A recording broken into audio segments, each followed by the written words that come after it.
You're watching KSPF Channel 1. I just want to start off this video by saying thank you to everybody who supported the last video.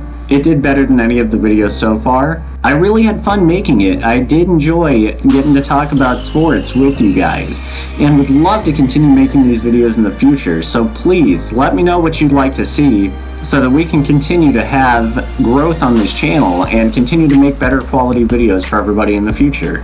Thanks again for your support. For today's video, we're going to talk about a game that, going into last week, looked like it was going to be the game of the week.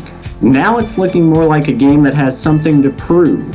So let's talk a bit about the brief history between these two teams. Ohio State and Penn State have met 34 times. Ohio State's won 20 of those, to Penn State's 14.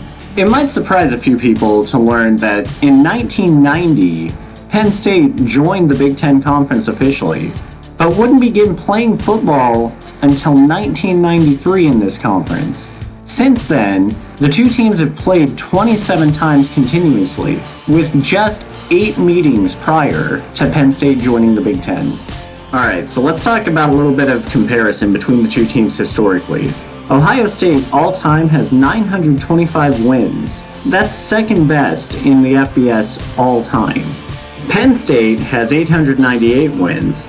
That's 10th best in the FBS all-time. Each team has had some Heisman Trophy winners. Ohio State's had 7, Penn State's had 1. Now that count may be looking to change this year if Justin Fields has anything to say about it. He looked stellar in that game against Nebraska this week. Also, each team has won a national championship or 2. Actually, Ohio State's won 8 national championships, Penn State's won 2. But let's look a little more recent.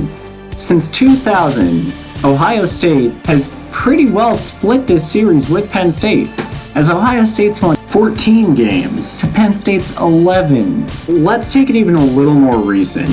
Last week, both Justin Fields and Sean Clifford, the quarterbacks, were leading passers and rushers for their team. Ohio State's season began about as well as anyone's season could. A blowout victory against a conference opponent with your quarterback looking good on both the running end and the passing end of the ball.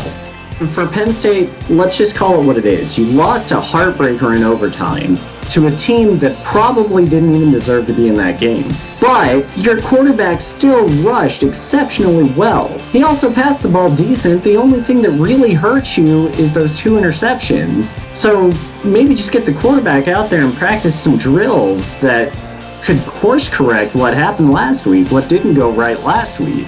Now, I know Penn State's going to be facing a lot of adversity as far as the picks go this week, but with Ohio State, I think the game plan is quite honestly pretty easy to disrupt. Nebraska had some success rushing the ball. Their quarterback, while he didn't throw for a ton of yards, he did throw pretty accurate, 12 of 15. I think Penn State, if they can get the quarterback where he cannot throw interceptions, could very well hang with Ohio State this week. So my score prediction for this game may be a little closer than most people are expecting, but I would think 36-31 could be a realistic score favoring Ohio State. As always, don't forget to like and subscribe to this video.